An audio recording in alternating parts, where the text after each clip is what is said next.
It's been a week since Guts came out, and I gotta say, I'm still processing it. I feel like Olivia Rodrigo albums are like the juiciest books you've ever read. It doesn't matter how many times you've read them, you're still gonna find something new that you never noticed before. So here is my breakdown of Guts today, 1 week after its release. I'm gonna start with my favorite parts of Guts. For sure, I love that Olivia Rodrigo just continued a lot of the conversations that she had in Sour.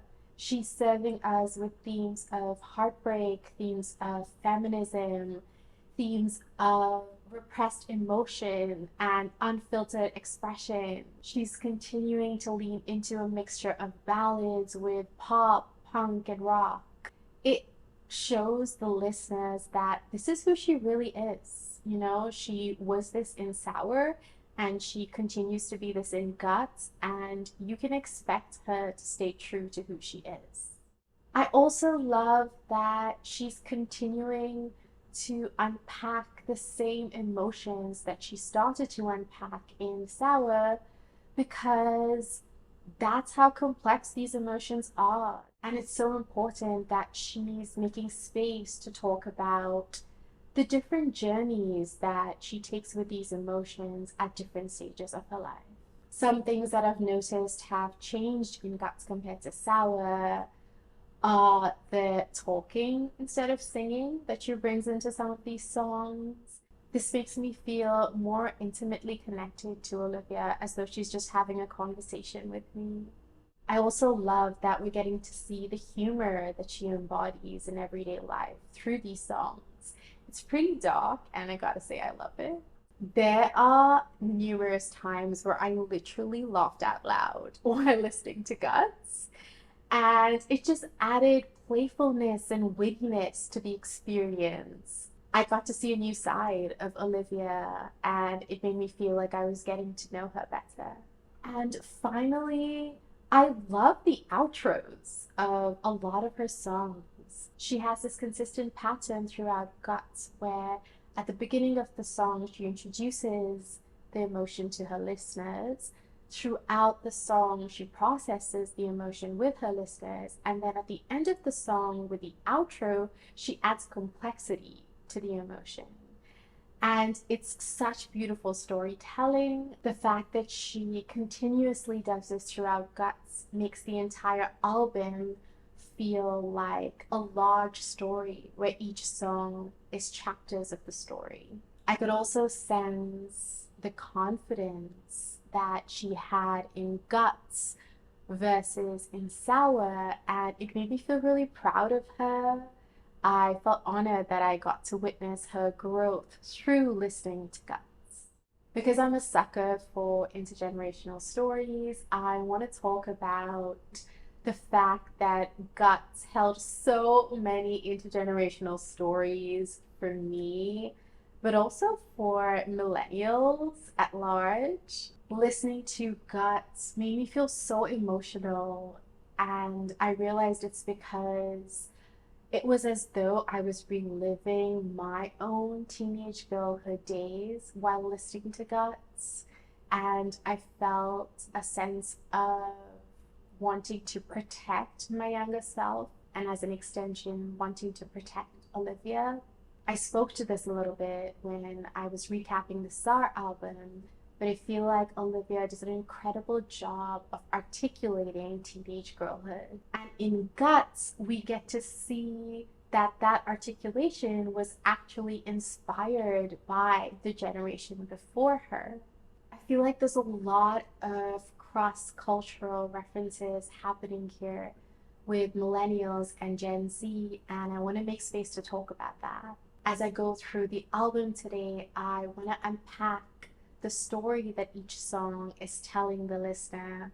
I want to highlight my favorite sections of the songs. Olivia has introduced me to certain vocabulary and certain concepts that I haven't been able to articulate before listening to her songs, and I want to touch on that too. And finally, I want to touch on the millennial references that she makes, whether intentional or not.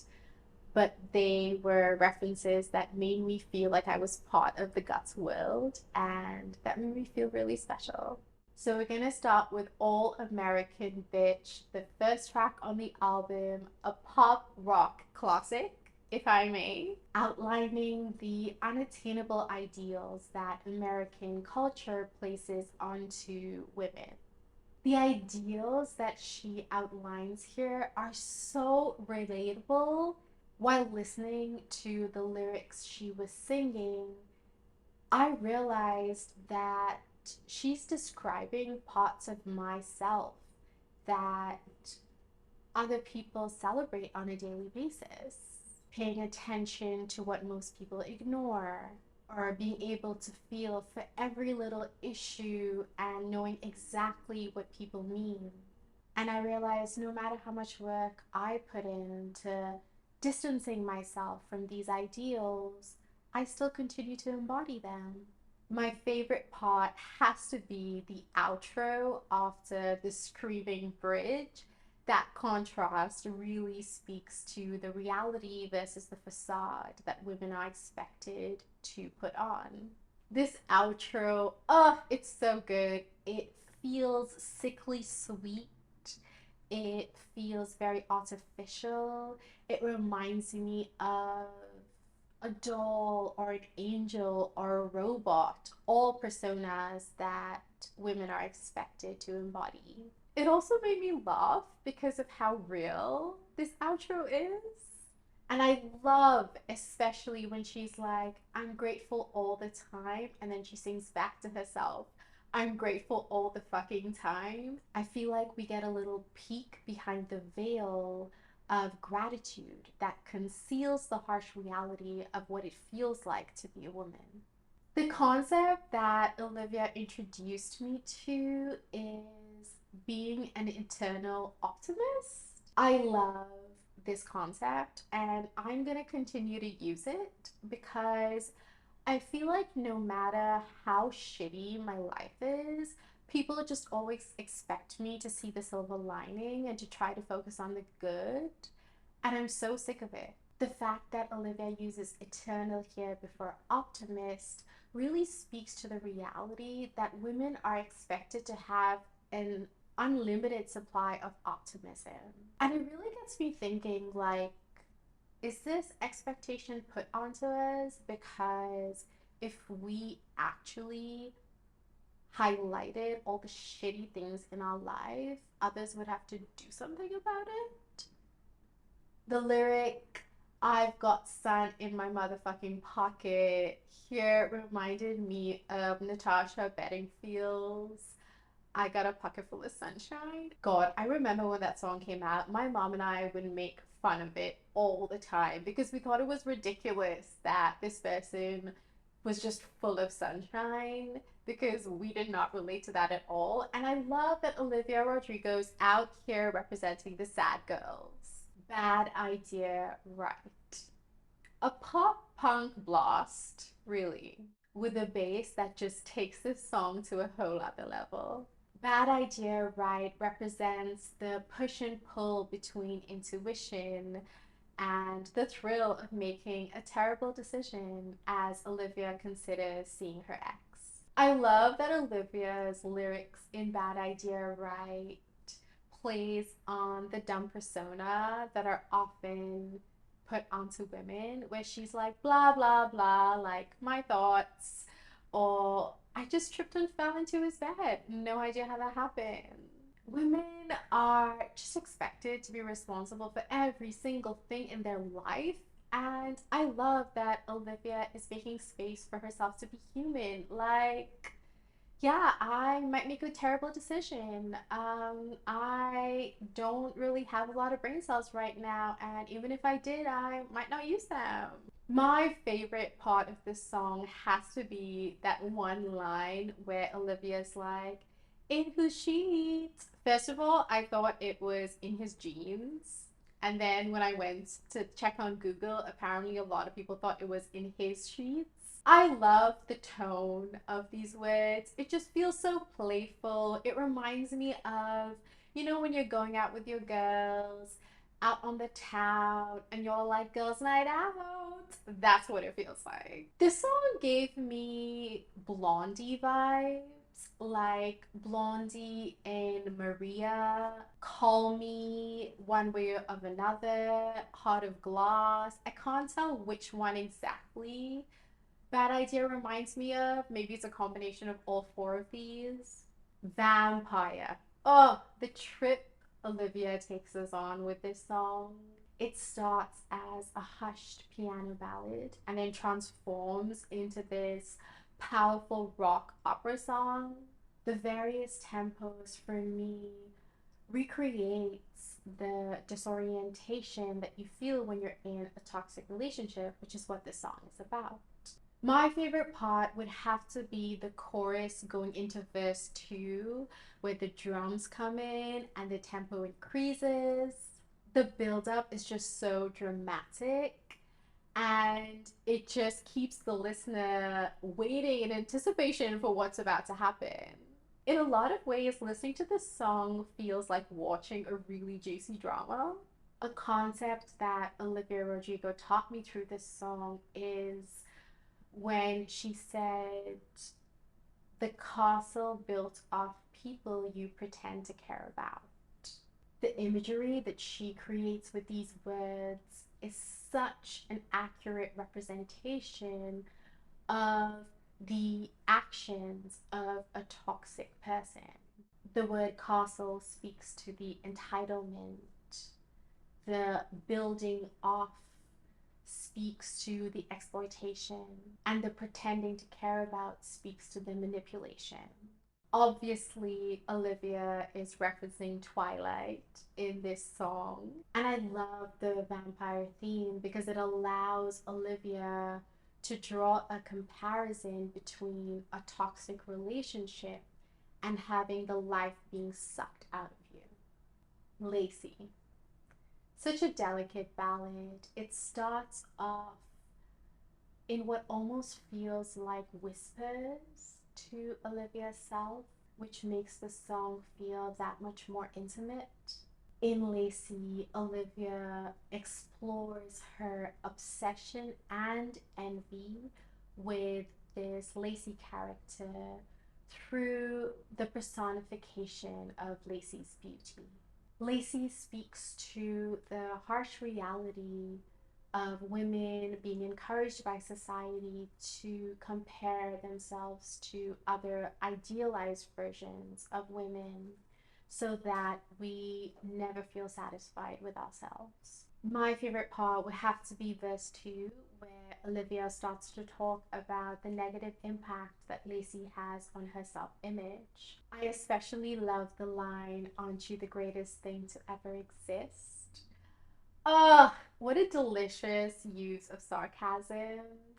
I feel like here Olivia is nodding to the absurdity of these idealized versions of women. And also maybe being spiteful towards women who fit so perfectly into idealized beauty standards. The chorus of Lacey definitely reminds me of a Lorde ballad, and the whole vibe of Lacey is also giving me Taylor Swift folklore, like Invisible String or Betty. Ballad of a Homeschooled Girl. An iconic guitar driven angsty rock track highlighting the social fumbles of teenage girlhood. I feel like this song also speaks to the social anxiety that millennials and Gen Z face on an everyday basis. My favorite part would probably be the rapid rap that happens in verse 2. I don't know if this was intentional, but to me, it reminded me of the fact that life moves so much faster than we can process or emotionally recover from. The chorus was definitely giving me Avril Lavigne. I don't know if y'all heard that, but I definitely did. Making the bed, a heartbreakingly introspective ballad. I really loved Olivia's choice to include a variety of strings in this song because they spoke to the depth of emotions that Olivia was trying to convey through her lyrics. Making the Bed describes the dissatisfaction with the lifestyle changes that Olivia encounters as a result of her rise to fame. I feel like this is such an important perspective to bring to the world, especially for listeners who might be considering stepping into fame. For people who aren't famous, it's really easy to romanticize what fame looks like. And I really appreciate that Olivia is reminding us that fame is actually not perfect and that lifestyle has a lot of consequences that you're going to have to live with. Which brings me to my favorite part of this song, her words, making the bed, referencing the phrase, you've made your bed, now lie in it.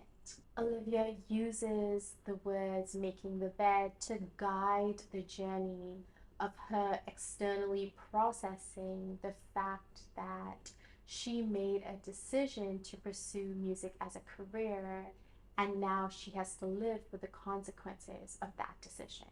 It shows the listener that she is capable of being aware of her privilege while also addressing the trauma that it brought to her life. The concept that Olivia taught me through this song is they tell me that they love me like I'm some tourist attraction. Oh, it does such a good job of describing a love that lacks depth, one that is temporary, one that is passing, one that is disposable.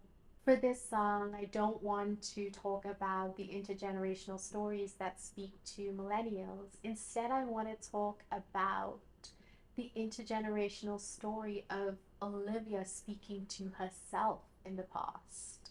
The lyrics, I'm driving through the city and the brakes go out on me, is such a beautiful way to draw comparisons between who Olivia is now and who she was 2 years ago. Yes, technically she is still herself and she's still in the same generation, but through this song, it sounds like her life now feels like a completely different life from what she had before. And in some ways, it's like she started a new life. So I really love the fact that she paid homage to her previous life in this song.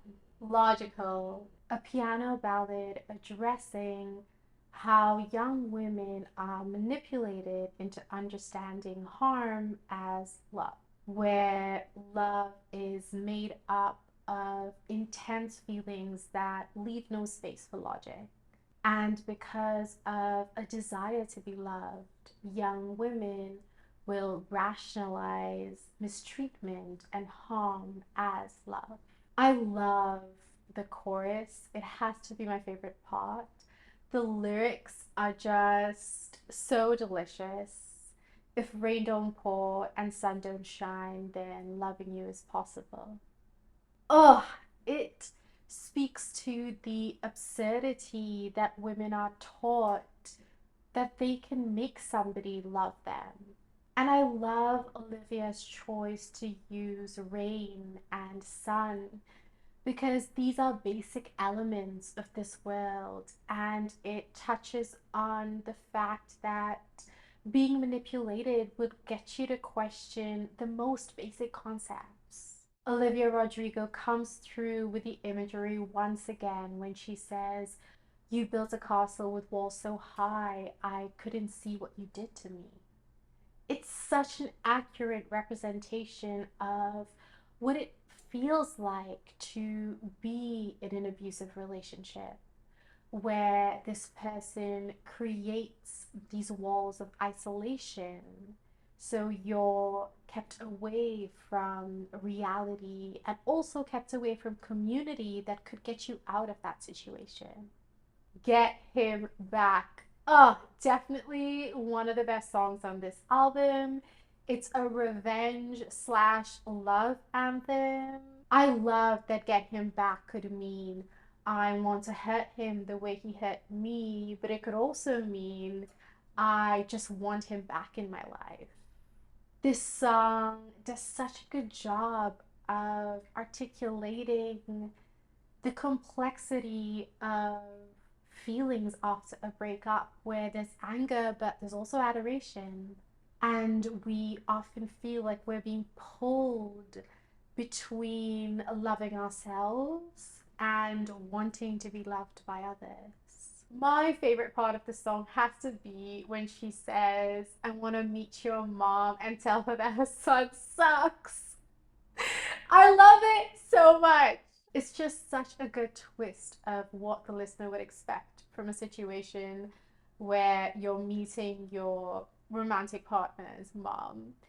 And I love that Olivia's always trying to keep us on our toes. This song, especially the chorus, which coincidentally sounds like a chorus of people singing together, reminds me of Hey Mickey, you're so fine. And that just takes me right back to high school. The fact that the chorus is sung with multiple voices also reminds me of the moment after you break up with somebody where all your girlfriends want to get together to get back at your ex. Love is embarrassing. This one really feels like a teenage girl anthem, highlighting the roller coaster of emotions that teenage girls feel in tumultuous romantic relationships. My favorite part of this song has to be Olivia's choice to match vulnerable lyrics with upbeat tracks. In some ways, it speaks to the nonsensical tendency of women deprioritizing and devaluing themselves in relationships. Here, Olivia introduces me to the concept of second string, which refers to a rebound. So, somebody that you connect with after a breakup because you don't want to deal with the shitty feelings of breaking up. I really love this concept and I'm going to start using it because it also feels very high school, like referring to sports where the second string is usually the player that comes in when the first string is not available. Here, I feel like Olivia's maybe nodding to the Veronicas, especially in the bridge and the outro where her singing almost sounds like she's hysterical. The Grudge, a piano-led melancholic ballad highlighting the lingering thoughts and feelings that Olivia has for an ex who broke her heart. My favorite part of the song has to be the repetition of it takes strength to forgive throughout the song. I really love that it starts with it takes strength to forgive, but I don't feel strong, and then transitions in the end to it takes strength to forgive, but I'm not quite sure I'm there yet. To me, it feels like these lyrics were chosen so thoughtfully. The fact that in the beginning she is not saying that she isn't strong, she's saying that she doesn't feel strong. And I love that she ends with, I don't know if I'm there yet. I don't know if I'm ready to forgive. I don't know if I want to forgive. And I feel like in society, we don't have a lot of conversations about not forgiving somebody and how that's okay too. An idea that Olivia introduced me to in The Grudge is I hold on to every detail like my life depends on it. This line was so powerful to me because I'm somebody who sits with my past experiences for years. And that's always felt really important to me. But I never really understood why until Olivia articulated it in this song. She says, like my life depends on it. It's so important for me to hold on to past experiences, especially past experiences where I haven't been validated, because I want myself to feel like my experience matters, like my life matters, regardless of how someone else might have made me feel. And so, her using the words like my life depends on it doesn't feel like an exaggeration. In fact, it feels like an affirmation of who she is and what happened and her truth. The Grudge really reminded me of Lord's liability, especially the way that it starts. And I love Lord, and I know Olivia Rodrigo loves Lord, so I hope that was intentional. Pretty Isn't Pretty, an indie pop song exploring the impossibility of meeting the ever changing standards and ideals that society sets for women. My favorite part of Pretty Isn't Pretty has to be when Olivia says, I try to ignore it, but it's in everything I see. It's on the poster on the wall, it's in the shitty magazines, it's in my phone, it's in my head, it's in the boys I bring to bed. It's all around, it's all the time. I don't know why I even try. These lines really encompass how frustrating it is to exist in a world with such ridiculous expectations. The feel of the song definitely reminds me of Allo Darling. And I don't know if this is intentional, but when Olivia Rodrigo is like, I stopped eating cake on birthdays, it reminds me of Demi Lovato's song Melon Cake, where she's like, no more melon cake on birthdays. And in that song, Demi's also talking about the unrealistic expectations that society sets for women and the ways that impacts women on a daily basis. Teenage Dream. From the second it started, I knew that it was going to destroy me. Teenage Dream is a deeply intimate invitation into the questions that inhabit Olivia's teenage mind. And I mean, what more could I expect from somebody as skilled as Olivia at emotive vocals? My favorite part of the song has to be the bridge at the end where she says, they say that it gets better the more that you grow, but what if I don't? I really love the way Olivia sings this because the crescendo represents the frustration that she feels with the possibility of things never getting better. And I really love that Olivia chose to end this last song of the album with no resolve, with her still being as confused as when she started, because that's what life's like. We don't just get to heal and then be healed. Life comes in cycles. There's ups and there's downs, and sometimes you can feel exactly the same way as when you first started your journey. The way Teenage Dream starts, the chords actually remind me of Adele's All Night Parking interlude. And I have to say the chords that she uses, similar to the chords Adele uses, capture the sense of uncertainty, which really is the motto of everybody's teenagehood. Thank you so much for taking the time to listen to my entire video. I'm so obsessed with guts, in case that wasn't obvious in this video, and I'm so excited to keep listening and keep learning more about what Olivia has presented to us in this album. If you have a favorite song on the album, please let me know which one it is and why. Olivia Rodrigo is such a gift to the world, and I'm so glad that we got to share her together in this space. Okay, I'm gonna go now. Bye.